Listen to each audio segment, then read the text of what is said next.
بسم الله الرحمن الرحيم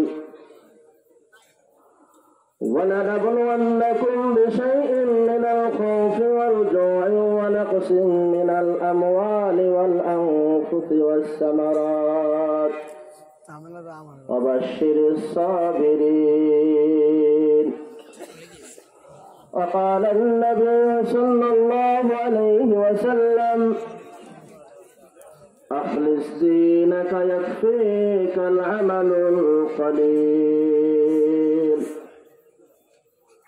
شكل أكبر درود إبراهيم بكر. اللهم صل على محمد وعلى آل محمد كما صليت على إبراهيم وعلى آل إبراهيم إنك حميد مجيد. اللهم بارك على محمد وعلى آل محمد كما باركت على إبراهيم وعلى آل إبراهيم إنك حميد مجيد. الحمد لله.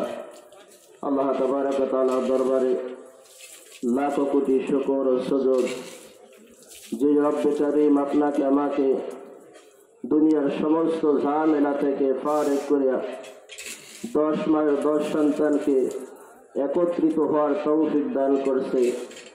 এজন্য সেই মহান সত্তার দরবারে অন্তরের স্থল থেকে কালিমাতুর শুকরিয়া আদায় করি, বলি আলহামদুলিল্লাহ। আরো শুকরিয়া আদায় করি যেহেতু এটা একটা পবিত্র স্থান, পবিত্র জায়গা। আমার জীবনে আমি সর্বপ্রথম এ জায়গা পা রাখলাম। আমি জীবনেও কোনোদিন এ জায়গা আসি নাই। আমি মালিকের কাছে আশাও করি নাই যে জায়গায় আমি আসবো, কিন্তু তকদিরের ফয়সালা। যদিও মানুষ আমি ছোট, কিন্তু বিভিন্ন জায়গায় গেছি, বিভিন্ন জায়গায় আল্লাহ তাআলা নিয়েছে। এটা আপনারা নিশ্চিত হন, এটা হক তরিকা। কি তরিকা বলেন? হক তরিকা। কারণ স্বর্ণ আমরা সবাই চিনি না। আম পাবলিক যারা আছে তারা স্বর্ণ চেনে না, কোনটা খাঁটি স্বর্ণ আর কোনটা ভেজাল মুক্ত স্বর্ণ এটা কেউ বুঝতে পারবে না, শুধুমাত্র একমাত্র কেবলমাত্র স্বর্ণকার ছাড়া। কথা বলেন ঠিক কিনা? কোন পীর হক পীর আর কোনটা বাতিল পীর আম মানুষ তাহকিক করে বাইর করতে পারবে না। এর একটা কষ্টি পাথর আছে, কষ্টি পাথর হলো কোরআন এবং হাদিস। বলেন না সুবহানাল্লাহ। এর দ্বারা বোঝানো যাবে যে কোনটা হক তরিকা আর কোনটা বাতিল তরিকা। তো আলহামদুলিল্লাহ সুম্মা আলহামদুলিল্লাহ, আমি আইসা যতটুকু দেখলাম এটা হক তরিকা, এর ভিতর কোনো ভেজাল নেই। বলেন আলহামদুলিল্লাহ। আমি বলি যে চেনে সে কেনে, যে বোঝে সে খোঁজে, যে জানে সে মানে, সময় খুবই কম। ব্যাখ্যা বিশ্লেষণ না কইরা আমি সোজা আয়াত পড়ছি আর হাদিস পড়ছি, এই দিকে একটু রোকার চেষ্টা করব। আবার আল্লাহ তাআলা যদি হায়াতে বাঁচায় রাখে আবার ইনশাআল্লাহ দেখা হবে। তো যাই হোক দোস্তর বুজুর্গ, এটা হক তরিকা, এটা মানতে হবে।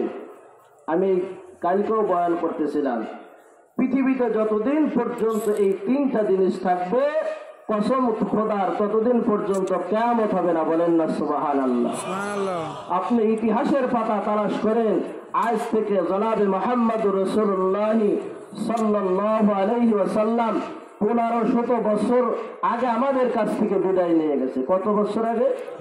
1500 বছর আগে ইতিহাসের পাতায় লেখে আল্লাহ তাআলা কোন জাতিকে এতদিন পর্যন্ত হায়াত দারাজ করায় নাই, এতদিন পর্যন্ত বাঁচায় রাখেন নাই। কথা বল ঠিক কিনা? তো আল্লাহ তাআলা এ পর্যন্ত রাখছে, কিয়ামত পর্যন্ত থাকবে। 3টা জিনিসের কদর যত সময় থাকবে ততদিন পর্যন্ত আল্লাহ তাআলা কিয়ামত সংগঠিত করবে না। বলেন না সুবহানাল্লাহ। সুবহানাল্লাহ। 1 নম্বর হলো মাদ্রাসা। 1 নম্বর কি?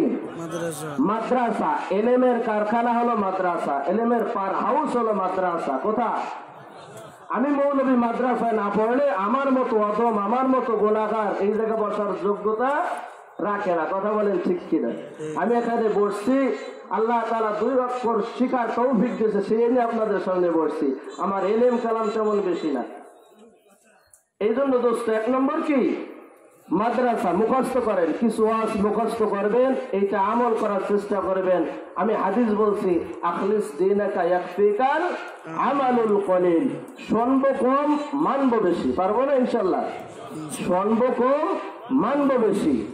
এই জন্য ঈমানটারে যদি খাঁটি করা যায়, ইবাদত যতই অল্প হোক না কেন আশা করা যায় এই ইবাদত দিয়ে আল্লাহ তাআলা মাফ করবে। কথা বলেন ঠিক কিনা?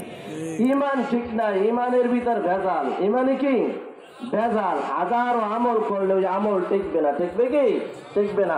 তো ঈমানের ইলমের মারকাজ হলো, ইলমের পারহাউস হলো মাদ্রাসা। 1 নম্বর কি? যে 3টা জিনিস যতদিন পর্যন্ত দুনিয়ায় থাকবে, মালিক বলে ততদিন পর্যন্ত কিয়ামত সংগঠিত হইবে না। 1 নম্বর কি? 1 নম্বর মাদ্রাসা। 2 নম্বরে হলো মসজিদ। 2 নম্বরে কি? 2 নম্বরে হলো মসজিদ। 3 নম্বরে হলো হক্কানি আলেম ওলামা। হক্কানি আলেম ওলামাদের এই খানকা। বলেন না সুবহানাল্লাহ? এই 3 জিনিসকে যতদিন পর্যন্ত মানুষ সম্মান করবে, ভক্তি শ্রদ্ধা করবে, ততদিন আল্লাহ বলতেছে কিয়ামত জমিনে ঘটবে না। বলেন না সুবহানাল্লাহ?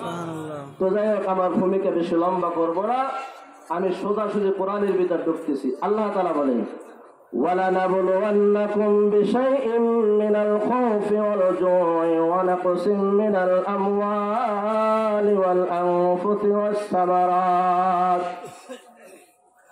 আল্লাহ তাআলা বলতেছে, যারা মুমিন তাদেরকে আল্লাহ তাআলা অবশ্যই পরীক্ষা করবে। কি করবে? আপনি মনে করেন আল্লাহ তাআলা এত বড় দামি জান্নাত আপনাকে দেবে, আর আপনার ঈমান থেকে আল্লাহ তাআলা পরীক্ষা না করে আপনাকে জান্নাতে দেবে, তা কিন্তু কখনোই সম্ভব না। আমার আল্লাহ তাআলা বলেন, নুনের তাকিদ দিয়ে বলতেছে, 2টা তাকিদ আর সেখানে অবশ্যই আমি আমার বান্দাকে পরীক্ষা করব। এই পরীক্ষার মাধ্যমে যদি ঈমানের উপর অটল থাকতে পারে, মৃত্যুর আগ পর্যন্ত ইস্তেকামত থাকতে পারে, আমি আল্লাহ তার জন্য রাখছি জান্নাত। বলেন না সুবহানাল্লাহ? সুবহানাল্লাহ। ও দোস্তর বুজুর্গ, আল্লাহ তাআলা 4টা জিনিস দিয়ে আপনাকে আমাকে পরীক্ষা করবে। কয়টা জিনিস? 4টা জিনিস। খুব দিলের কান দিয়ে শুনেন। শুনবো কম, আমল করব বেশি। কোন কথায় আল্লাহ হেদায়েত দেবে তা বক্তাও জানে না। কথা বলেন ঠিক কিনা? কার কথায় কোন সময় মন ঘুরে যাবে কেউ বলতে পারে না। এই জন্য হেদায়েতের মালিক কে? হেদায়েতের চাবি কিন্তু একমাত্র আল্লাহ তাআলার কাছে।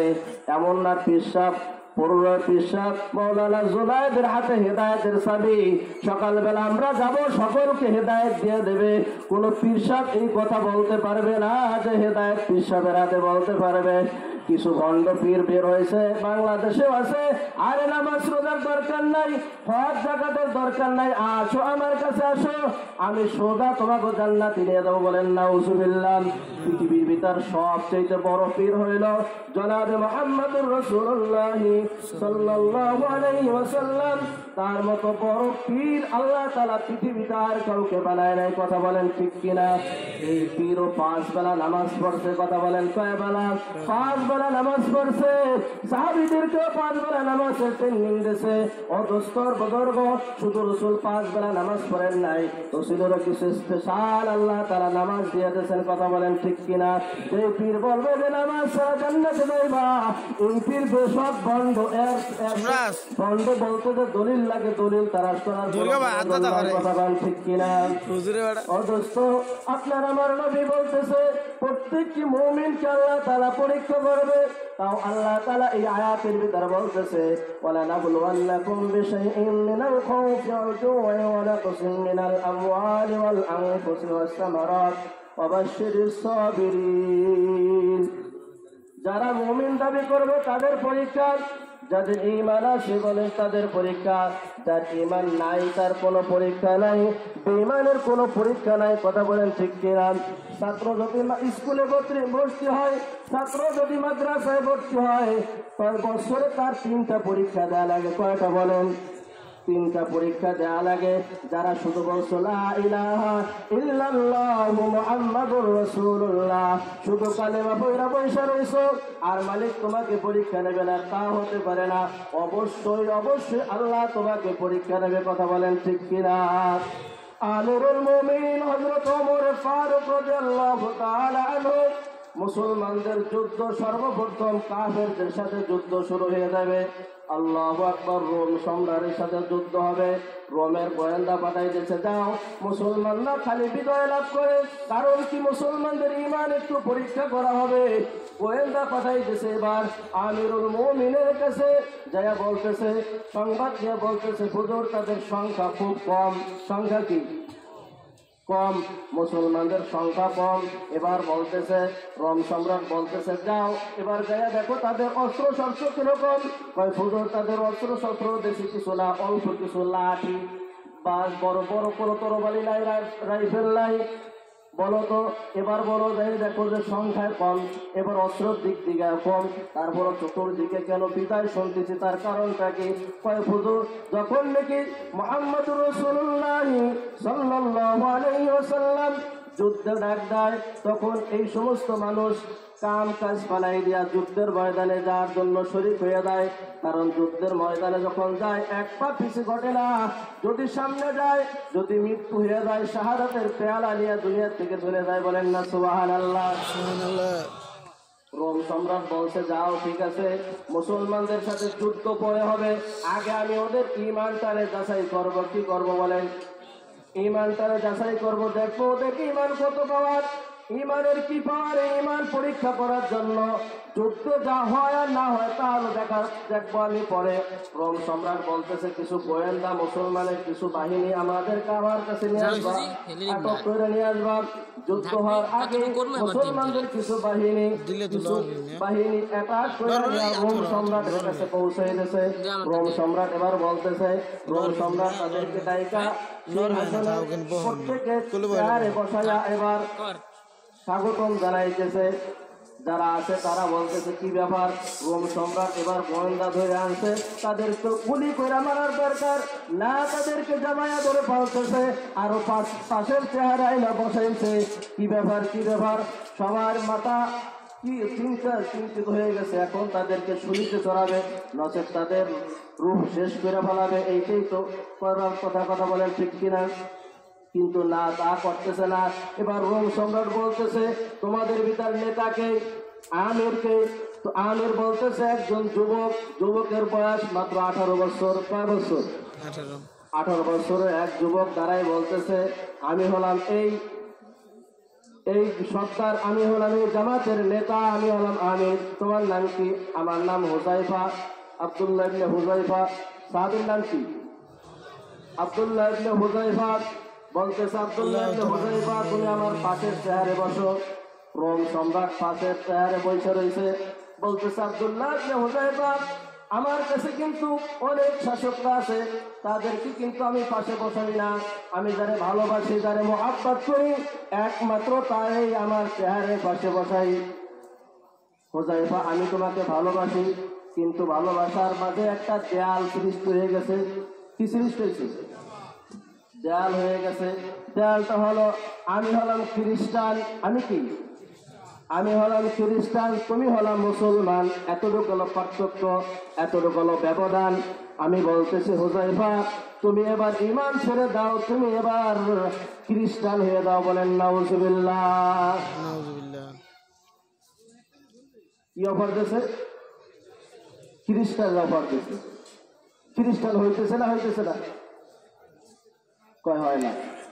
বর্তমানে হয় না? হয় না? আল্লাহ, মুসলমানের ঘরে জন্ম নিয়ে আজানে কামত কানে নিয়ে এর বড় খ্রিস্টান হইতেছে, ঘরে ঘরে হইতেছে। কথা বলে ঠিক ঠিক। অদোস্তর বুজুর্গ, আপনারা খবর রাখেন না। এবার আব্দুল্লাহ ইবনে হুযায়ফা বলতেছে, আব্দুল্লাহ ইবনে হুযায়ফা, তুমি যদি খ্রিস্টান হয়ে যাও, 1 নম্বর পুরস্কার হলো এই মুসলমান 100 জন কয়েদি যারা ধরে আছে, যারা জেলখানায় আছে, 1 নম্বর পুরস্কার তাদেরকে মুক্তি দিয়ে দেবো। কয় নম্বর পুরস্কার? 2 নম্বর পুরস্কার হুযায়ফা, আমার একটা কন্যা আছে অপূর্ব সুন্দরী, এই কন্যাটাকে তোমার সাথে আমি বিবাহ দিয়ে দেব। 3 নম্বর পুরস্কার হলো রোম সম্রাটের যত রাজত্ব আছে এই রাজত্বর অর্ধেক ভাগ করে আমি তোমাকে দিয়ে দেব। 4 নম্বর পুরস্কার দিয়েছে, হুজুর তাড়াতাড়ি আসেন, এখন খাবার না দিলে হুজাইফা মারা যাইবে। আর বাচ্চা ছেলে হলে কেতা বলা যে খানার একটা প্রভাব তার ভিতর পরে কথা বলেন, ঠিক কিনা? ও দোস্ত, হাদিসে পাকের ভিতর আছে সময় কম কামাই বেশি, সময় অল্প, কত কথা বলবো, সব বলার তো আর সুযোগ হইবে না। হাদিসের ভিতর আসছে মুমিন যখন 1 লোকমা হালাল খাবার খায় 40 দিন পর্যন্ত ইবাদত করতে তার ভালো লাগে, বলেন না সুবহানাল্লাহ। 1 লোকমা হারাম খাবার যদি এই দেহের ভিতর যায় 40 দিন পর্যন্ত ওই দেহটাও একটা গোনার দিকে তাকাইতে থাকে, বলেন না নাউজুবিল্লাহ। ওই দিকে আমি যাইব না, আমার রেফারেন্স দেওয়ার সময় হাতে নাই। আব্দুল্লাহ ইবনে হুযায়ফা রাদিয়াল্লাহু তাআলা এর অবস্থা দেখে ডাক্তার বলতেছে এখন যদি তার খাবার না দেওয়া হয় তো সে মারা যাইবে, তাড়াতাড়ি খাবারের ব্যবস্থা করো। রোম সম্রাট বলতেছে তারে খাবার দেওয়া শুকরের মাংস। শুকরের মাংস কি হালাল না হারাম? মুসলমানের জন্য হালাল না হারাম? আমার সাথে কথা বলতে হবে। দুস্তর বুজুর্গ, পানি দেবা মদ মিশাইয়া, কি মিশাইয়া? মদ মিশাইয়া পানি দেবা। এই খাবার যখন নিয়া ডাক্তার সামনে গেছে বলতে হুযায়ফা তাড়াতাড়ি খাবার খাও, নচেৎ তোমাকে বাঁচানো যাইবে না। তবে খাবারটা হলো শুকরের মাংস আর পানিটা হলো মদ মিশানো পানি। যে আব্দুল্লাহ ইবনে হুযায়ফা 1 সপ্তাহ খানা পানি খায় না, এই আব্দুল্লাহ ইবনে হুযায়ফা হুঙ্কার দিয়ে বলতেছে ডাক্তার তোর খাবার সরাই ফেলা, লাঠি দিয়ে ফেলাই দেব। ডাক্তার বলতেছে আল্লাহু আকবার কাবীরা। যেই হুযায়ফা কথা বলতে পারে না, পিস পিস পিস পিস করে কথা বলে, 1 সপ্তাহ তার খানা পানি তার কাছে আসে না, এই তার শক্তি কিভাবে আসলো? আমার মনে হয় এইটা আল্লাহর একটা প্রদত্ত শক্তি, কথা বলেন ঠিক কিনা? এবার বাদশার কাছে, রোম সম্রাটের কাছে যে বলতেছে বাদশা নামদার, সে তো খাবার খাইবে না, খাবার সে খাইবে না। তাড়াতাড়ি বাদশা আবার রাগ আর গুসা হয়ে বলতেছে যাও আব্দুল্লাহ ইবনে হুযায়ফার জন্য বরফ দেখছি যে এবার তেল গরম করতে থাকো। কি করো ভাই? আমার বিষয় হলো মুমিনের ইমানের পরীক্ষা। কি বললাম? বিষয় মনে রাখবেন, মুমিনের ইমানের পরীক্ষা। যারা মুমিন তাদের অবশ্যই আল্লাহ তাআলা পরীক্ষা করবে। আর এই বিষয়টুকুনি আমি সংক্ষিপ্তভাবে আপনাদের খেদমতে আরজ করতেছি। যেহেতু আল্লাহ তাআলা আমাদেরকে ইলম দান করছে, সেই ইলমের কিছু ভাগ আপনাদের কাছে আমি দিতে চাই। আপনারা রাজি আছেন না নাই? আল্লাহু আকবার কাবীরা। ও দোস্তর বুজুর্গ, আব্দুল্লাহ ইবনে হুযায়ফার জন্য তেল গরম করা হইতেছে। উজিরের আদেশে তেল গরম হয়ে গেছে, তেল টকবক করতেছে, বড় বড় মুখ কাছাড়তেছে। যে কোনো মানুষকে এখন ফেলেই তেলের আগুনের সাথে সাথে হাড্ডি মাংস আলাদা হয়ে যাইবে। এবার আব্দুল্লাহ ইবনে হুযায়ফাকে আবার বলতেছে আব্দুল্লাহ ইবনে হুযায়ফা তুমি যদি ঈমান না ছাড়ো, তুমি যদি খ্রিস্টান না হও, তাহলে তোমাকে কিন্তু এই তেলের আগুনে ভাজা হবে। ওই তেলের আগুনে 100 বার বাঁচতে আমি রাজি আছি, বলেন না সুবহানাল্লাহ। তবে আমি ঈমান ছাড়তে আমি রাজি না। বাদশার রাগ আরো বেড়ে গেছে। বাদশা বলতেছে কয়েদিনে যাও, তাড়াতাড়ি জেলখানায় যাও, জেলখানার থেকে একজন মুসলমান ধইরা নিয়ে আসো। মুসলমান ধইরা আইনা ওই তেলের আগুনে পালাই গেছে। সাথে সাথে শাহাদাতের মরণ নিয়ে দুনিয়ার থেকে চলে গেছে। আব্দুল্লাহ ইবনে হুযায়ফা রাদিয়াল্লাহু তাআলা আনহু বলতেছে আব্দুল্লাহ ইবনে হুযায়ফা তুমি যদি ঈমান না ছাড়ো, তোমাকেও এই যে মুসলমান মানলাম এইরকম ভাবে তোমাকেও এই তেলের আগুনে ভাজি করা হইবে। এবার আব্দুল্লাহ ইবনে হুযায়ফা বলতেছে যেহেতু বাদশা ছাড়বে না, দুইজনের কাছে ভর করে আসতেছে আর বলতেছে, এবার কাঁদতেছে। আব্দুল্লাহ ইবনে হুযায়ফা রাদিয়াল্লাহু তাআলা আনহু এতদিন পর্যন্ত কাঁদে নাই। একজন সংবাদ দেশে বাদশা নামদার আব্দুল্লাহ ইবনে হুযায়ফা মনে হয় আপনার শর্ত মানবে। এখন মনে হয় বিবির কথা মনে পড়ছে, এখন মনে হয় সন্তানের কথা মনে পড়ছে। আব্দুল্লাহ ইবনে হুযায়ফা এখন বেঈমান হয়ে যাইবে, এই জন্য মনে হয় কাঁদতেছে, বলেন নাউজুবিল্লাহ। আসলে কি এই জন্য কান্দে? বলেন না না, ও জন্য কান্দে না। জিজ্ঞাসা করা হয়েছে আব্দুল্লাহ ইবনে হুযায়ফা তুমি কি ঈমান ছাড়বা, এখন তুমি খ্রিস্টান হবা? কয় না, আমি তো খ্রিস্টান হইতে রাজি না। এই ঈমান আমি একবার এই কলবে ঢুকাইছি, এই ঈমান নিয়ে দুনিয়া থেকে আমি যাইতে চাই কবরে, বলেন না সুবহানাল্লাহ। কয় কান্দো, কান্দার কারণ কি? মাহাদাশাই তা আমার কান্দার কারণ হলো আল্লাহ তাআলা আমাকে একটা রূহ দিতেছে, আল্লাহ তাআলা আমাকে একটা জীবন দিতেছে। আব্দুল্লাহ ইবনে হুযায়ফাকে যদি 100টা জীবন আল্লাহ তাআলা দান করতো, আমি 100 বার এই তেলের আগুনে জ্বলতে রাজি থাকতাম। বলেন না সুবহানাল্লাহ। তাদের কাছে আর আমাদের কাছে পার্থক্য হলো এতটুকু, ও দোস্ত তারা ইমানের কারণে সব কিছু ত্যাগ করতে পারে। কথা বলেন ঠিক কিনা? এক ইমানের কারণে সব দুনিয়া ত্যাগ করতে পারে, পক্ষান্তরে আমরা এক ইমান ছাড়া সব কিছু ধরতে পারি। কথা বলেন ঠিক কিনা? তবে বাবাদেরা আমার এই দুনিয়া থাকার জায়গা না, কেউ আমরা থাকতে পারবো না। আল্লাহ তাআলা অল্প সময় নিয়ে দুনিয়াতে আপনাকে আমাকে পাঠাইছে, এই জন্য আখিরাতের পুঁজি সংগ্রহ করব, ইমানটারে খাঁটি করব। ইমানের ভিতর যেন কোনো ভেজাল না থাকে, ইমানের ভিতর যদি ভেজাল থাকে কোনো ইবাদত করলে আল্লাহ তাআলা কবুল করবে না। কথা বলেন ঠিক কিনা? ছোট একটা মিসাল দেবো, মিসালটা হলো এক বদনা ওযুর পানি, এশার নামাজ পড়ার পরে এক বদনা ওযুর পানি আইনা রাখার পরে নিয়ত করছে এই ওযুর পানি দিয়ে আমি সকালবেলা ওযু কইরা ফজরের নামাজটা আদায় করব। অন্য আর এক ভাই আর এক বদনা পানি নিয়ে আসছে। ও দোস্ত, ওই বদনার পিছে একটু ছিদ্র আছে। কি আছে? কথা বোঝেন না? আমার কথা বুঝতে কষ্ট হয়? একটু ফোঁটা আছে, যেই ফোঁটা দিয়া বিন্দু বিন্দু বিন্দু পরিমাণ পানি ঝরতে থাকে। বলেন তো সকালবেলা যখন এই বদনার কাছে যাইবে, পানি কি এক ফোঁটা পাইবে? কারণ কি? ছিদ্রের কারণে সব পানি বের হয়ে গেছে। কথা বলেন ঠিক কিনা? আর এক ব্যক্তি যে এক বদনা আনছে, ওর বদনাটা খালি পুরো ভরা এবং ওর বদনার ভিতর কোনো ছিদ্র নাই, এই ব্যক্তি এক বদনা পানি পাবে। অর্থাৎ আমাদের আপনাদের ইমান যদি ঠিক থাকে, এক আমল করবো তো আমল এখানে দিয়ে পৌঁছে যাবে। ইমানের ভিতর ভেজাল থাকবে, কোন ছিদ্র দিয়ে বাইরে যাবে নিজেও টের পাবো না। কথা বলেন ঠিক কিনা?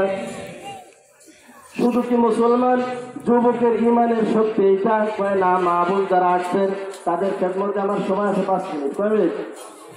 ছোট একটা ওয়াকিয়া বলে আমি শেষ করবো। সবাই যেহেতু কম দোস্ত, মা বোনদের ইমানও বড় দামি ইমান, তারা ইমান ধারণ করেছে। ইতিহাসের পাতায় তাদের স্বর্ণের অক্ষরে তাদের নাম আছে। কথা বলেন ঠিক কিনা? ফিরআউনের একটা মেয়ে ছিল, সেই মেয়ের একজন দাসী ছিল, নাম তার মুশাইকা। নাম কি? নাম তার মুশাইকা। এই মুশাইকার 2টা মেয়ে ছিল। কয়টা? 2টা কন্যা সন্তান ছিল। এই মুশাইকা আল্লাহ ভক্ত ছিল, আল্লাহর পাগল ছিল। ফিরআউনের কোনদিন খোদা মানে নাই, কারণ ফিরআউনের যে সৃষ্টি করছে সেও তো আমাকে সৃষ্টি করছে। অর্থাৎ ফিরআউনের চাকরি আমি করতে পারি, ফিরআউন তো আমার খোদা না। কথা বলেন ঠিক কিনা? একদিন ওই মুশাইকা কি করতেছে, ওই ফিরআউনের মেয়ের চুল আশ্রাইতে হঠাৎ চিরুনিটা মাটিতে বইরে গেছে। এবার বিসমিল্লাহির রহমানির রহিম বইলা এবার ওই মুশাইকা চিরুনিটা উঠাইছে। এইটা ফিরআউনের মেয়ে টের পাইছে। কে টের পাইছে?